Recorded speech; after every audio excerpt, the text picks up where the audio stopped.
بسم اللہ الرحمن الرحیم۔ السلام علیکم۔ حقیقت آفیشیل ٹی وی 3 کے ناظرین کو خوش آمدید کہتے ہیں۔ آج کی ہماری ویڈیو کا جو موضوع ہے وہ ہے علامہ اقبال کی زندگی کے کچھ اہم واقعات کی مکمل ڈسکشن آپ کے ساتھ شیئر کریں گے۔ ویڈیو کو مکمل واچ اور اینڈ تک دیکھیں، چینل کو سبسکرائب کریں، بیل آئیکن کو دبائیں۔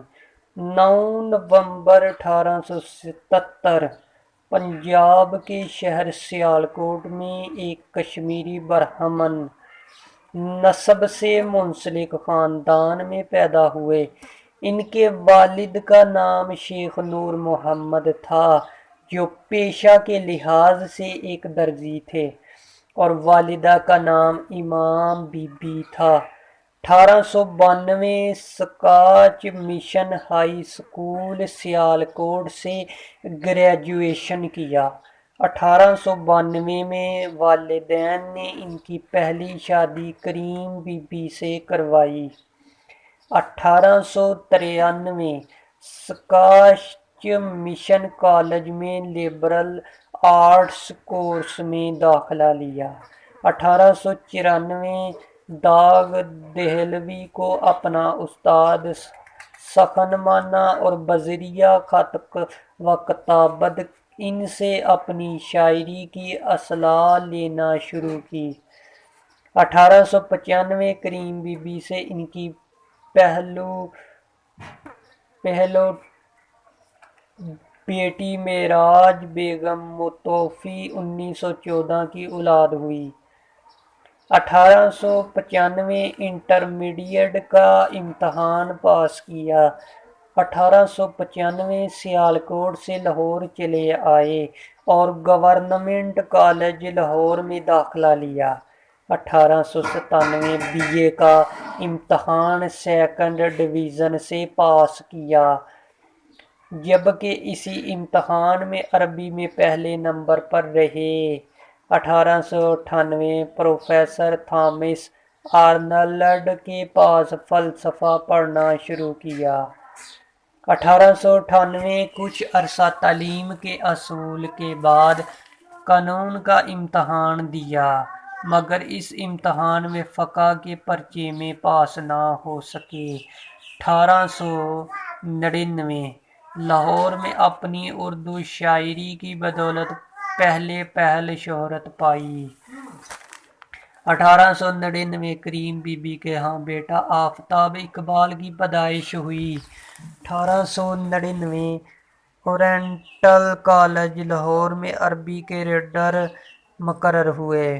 1900 انجمن حمایت الاسلام میں اپنی نظم نالہ یتیم کا نوحہ ترنم میں پڑھی، جس پر انہیں زبردست پذیرائی حاصل ہوئی۔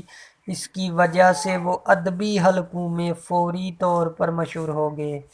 1901 کریم بی بی کے ہاں تیسرے بچے کی پیدائش ہوئی، جو پیدائش کے فوراً بعد ہی چل بسے۔ 1901 ایکسٹرا اسسٹنٹ کمشنر کے عہدے کے لیے ملازمت کی درخواست دی، مگر نظر کے کسی معمول نقص کی وجہ بتا کر انہیں یہ ملازمت دینے سے معذرت کر دی گئی۔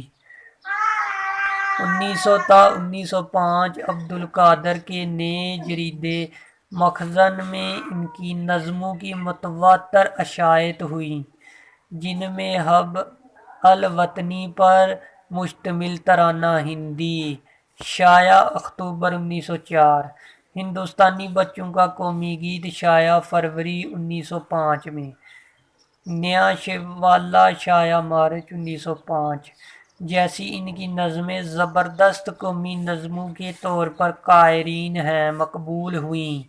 1903 گورنمنٹ کالج لاہور میں فلسفے اور انگریزی ادب کے اسسٹنٹ پروفیسر مقرر ہوئے۔ 1903 میں ان کی معاشیات پر لکھی ہوئی اردو کی پہلی کتاب علم الی اقتصاد شائع ہوئی۔ 1905 میں تعلیم کے سلسلے میں یورپ گئے، جہاں لندن میں لنکنز ان میں قانون پڑھا، ٹرینٹی کالج سے بی اے کیا، اس کے ساتھ ہی میونخ یونیورسٹی سے the development of metaphysics in فارس کے موضوع پر ڈاکٹریٹ کا مقالہ بھی لکھا۔ 1907 ان کی عطیہ فیضی سے ملاقات ہوئی۔ ان کے ساتھ قریبی ذاتی تعلق کا آغاز ہوا۔ 1907 کیمبرج یونیورسٹی سے ٹرینٹی کالج انہیں بی اے کی ڈگری سے نوازا۔ 1907 میونخ یونیورسٹی کی جانب سے انہیں فلسفے میں ڈاکٹریٹ کی ڈگری سے نوازا گیا۔ 1908 لنکنز ان جیسے تاریخی اداروں نے انہیں بیرسٹریٹ لا کی سند سے نوازا۔ 1908 ان کا تحقیقی مقالہ لندن سے شائع ہوا۔ 1908 آل انڈیا مسلم لیگ کی لندن برانچ میں ایگزیکٹو کمیٹی کے رکن منتخب ہوئے۔ یوں ان کی عملی سیاسی زندگی کا آغاز ہوا۔ 1908 یورپ سے وطن واپس آئے۔ انہیں مختلف تعلیمی عہدوں کی پیشکش کی جاتی رہی، مگر مالی ضروریات کی بنا پر تدریسی سرگرمیاں یا روزگار پر قانون کی مشق کو اپنے ذریعہ معاش بنانے کو ترجیح دی۔ 1909 سردار بیگم سے شادی کی، مگر مبینہ طور پر ان کو لکھے گئے کچھ گمنام خطوط کی بنا پر ان کے دل میں جلد ہی کچھ شکوک شبہات پیدا ہوئے، جس وجہ سے انہیں فوراً چھوڑ دیا۔ 1909 قانون کی پریکٹس کے علاوہ گورنمنٹ کالج لاہور میں عارضی پروفیسرشپ کی پیشکش قبول کر لی۔ 1909 منشی غلام قادر فرق کے نام ایک خط میں اقبال نے لکھا کہ ان کے ذاتی خیالات کے برعکس ہندو اور مسلمانوں کے مشترکہ پالیسی بنانا بہت مشکل ثابت ہو سکتا ہے۔